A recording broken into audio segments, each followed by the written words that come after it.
皆さんようこそ、東方ゆっくりスクールへ、研究部部長のゆっくりレ夢ムです。ゆっくりマリサだぜ。今回は意外にも体術や接近戦を得意とするキャラについて解説していきますよ。おいおい東方というと弾幕、つまり長距離中距離攻撃が多いから接近性なんてイメージがつかないぞ。一体どんなキャラたちなのか気になるぜ。もし面白そうだと思ったらこの研究部に入部してくださいね。また、高評価だけでも押してくれるとモチベーションにつながるのでお願いするぜ。それでは、早速授業スタートです。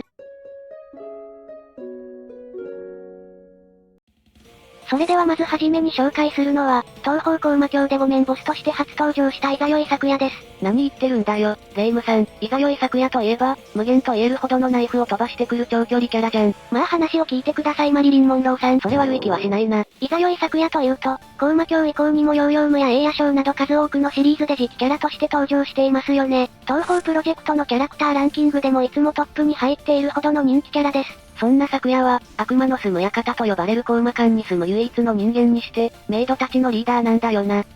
髪型は銀髪のボブカットであり、ヨーヨームを除くすべての作品でもみあげあたりから三つ編みを結い、髪の先の方には緑色のリボンを結んでいます。身長は10代の女の子の中ではやや高めで、服装は青と白の2つの色からなるメイド服を着用しています。具体的にはエプロンドレスにホワイトブリムというメイドの頭飾りをつけているんですよ。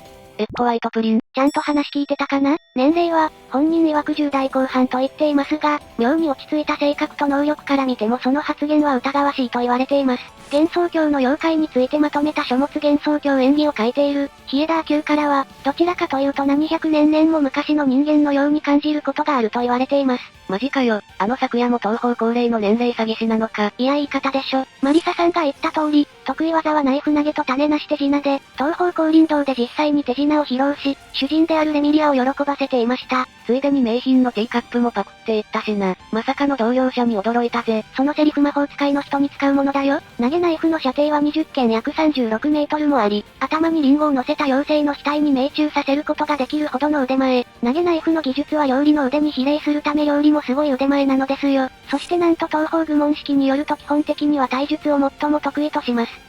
投げナイフじゃなくて体術だったのかよ。そう、昨夜の投げナイフはただの特技なだけであって、本職は接近戦なんですよ。ただの特技で殺人ドールを放ち数々のプレイヤーを葬ってきたのかよ。逆に接近戦重視の戦いも見てみたいぜ。その設定もあってか、黄昏ゲーでも手数とスピード重視のキャラ設定になっていますね。同じスピードキャラの社名丸綾と異なるのは手数に優れるという点で、いわゆる片目が非常に強いキャラとなっていますよ。とはいえ、格ゲーでもナイフを基本としていて量が多く相殺されにくい射撃が長所です。機動力も高めで、やはり打撃もかなり優秀です。なるほど、初心者でも使いやすい万能なキャラって感じだな。その性能とスペルカードを併用した置き攻め、片目が強いですよ。細かい弾幕と機動力が売りで、基本的な技は一通り揃っていて、扱いやすいですね。接近戦が一番の強みなのにナイフで遊ばれてる感しかない。また攻撃力自体はやや低めになってはいますが、手数で攻めるタイプ。相手を単に追い詰めた時の連続攻撃は全キャラ中圧倒的なんですよ。真っ向からの打ち合いではレーザータイプには負ける弾速が速いためゆかりのようなでの遅いレーザーは潰せることも多いですね。あと体術では身長を生かして美脚で蹴りを入れてきます。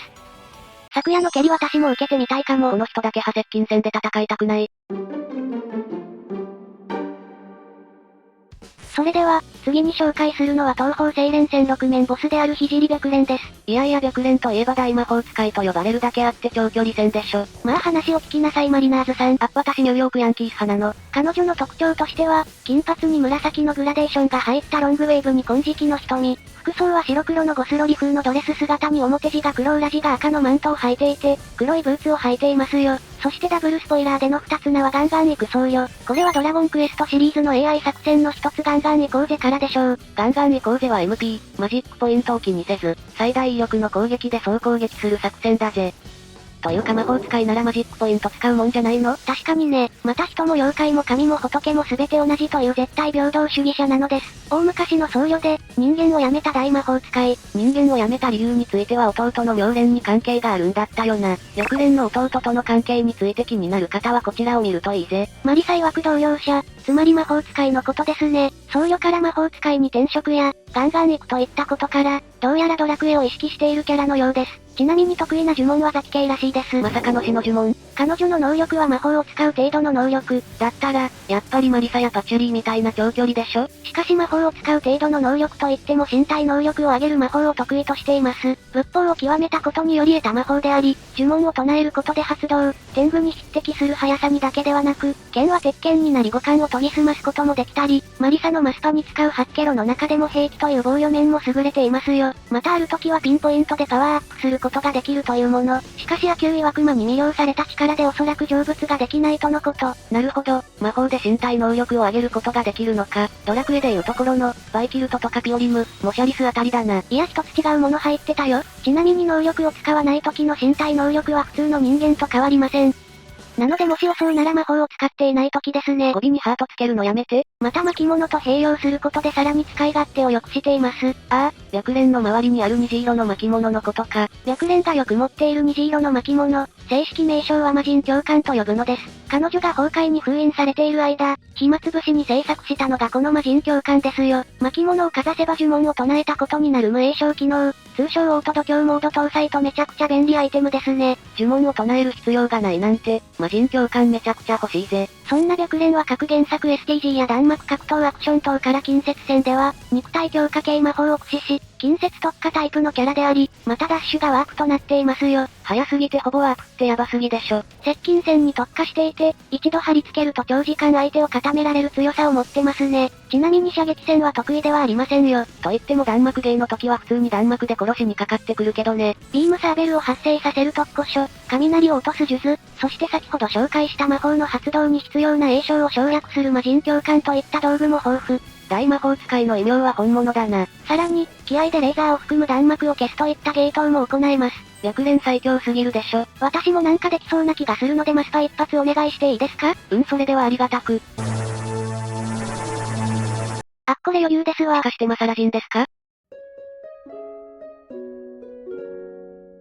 それでは次に紹介するのは東方憑依花のラスボスキャラクターの一人である頼神ジョーンです。ちなみにもう一人の頼神シオンとは双子の姉妹の関係にあり、ジョーンが妹なんだぜ。彼女は人には妙に好かれるのですが、結果周りを不幸にして恨みを買う疫病神とのこと。言葉巧みに対象に取り付き、自分の意思で貢ぐように財産を使わせてしまうのです。ヒナは役を集めてくれる疫病神だけど、ジョーンとはまた違う疫病神なんだな。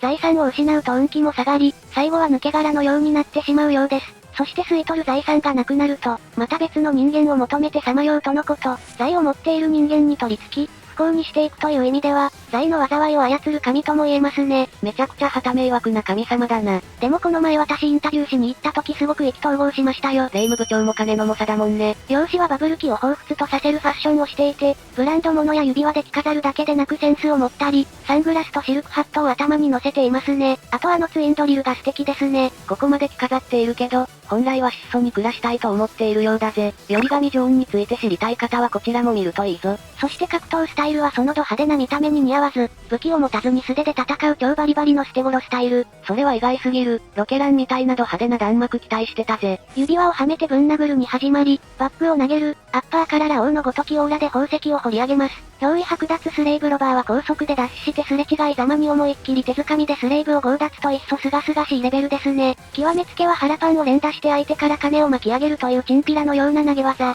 東方では珍しい、格ゲーの基本みたいなキャラだな。弾幕は金宝石などをばらまいたり、紙幣を巻いて着火したりなど豪華な弾を発射します。また金、富といった文字そのものを発射することも可能ですよ。強力異分においても接近戦スタイルは健在です。しかしこちらでは大量に手に入れた石油に引火させ爆発と炎上を起こすという、あまりにもに危険な戦法も多用してきます。これ少女同士の遊びってほんまなん？ちなみに姉のシオンに関しては、技として放つことができます。ホールド B 射撃を行うことで発射され、対戦相手に当たると相手に取り付いてくれます。貧、薬、マリサさんといった不吉な漢字ワードの弾幕を飛ばしてきますよ。私の名前を入れ込むなし。また勝利演出では満札でタクシーを呼び止め、姉を衝突事故の被害者にしてしまうといった面白い演出なので必見。今までにないくらいの面白い姉妹だな。実は外来異変の制作者インタビューによれば、憑依花の初期構想ではジョーンのみ新規追加されるはずだったとのことです。おいおい、もともと姉妹設定はなかったのかよ。その情報は知らなかったぜ。タップの相方となるスレイブは、ジョジョのスタンドみたいに意識を持ったオカルトが人の形へ具現化する感じだったらしいですね。ストーリー制作の都合上二人になり、オカルトはシオンへ発展して双子の姉として設定された経緯をたどっていますよ。ちなみに人気投票では追加された姉の方が人気がかなり高いようです。次回姉さんのことガチで弾いてもらうようにするわ。さすがにやめとけ。それではラストに紹介する実は接近戦最強キャラは、コウマ館の主の吸血鬼であるレミリア・スカーレットです。レミリアって接近戦なの？スカーレットシュートのイメージが強くて弾幕キャラだと思ってたぜ。彼女は500年以上生きていますが、外見はかなり幼く、10歳前後といったところです。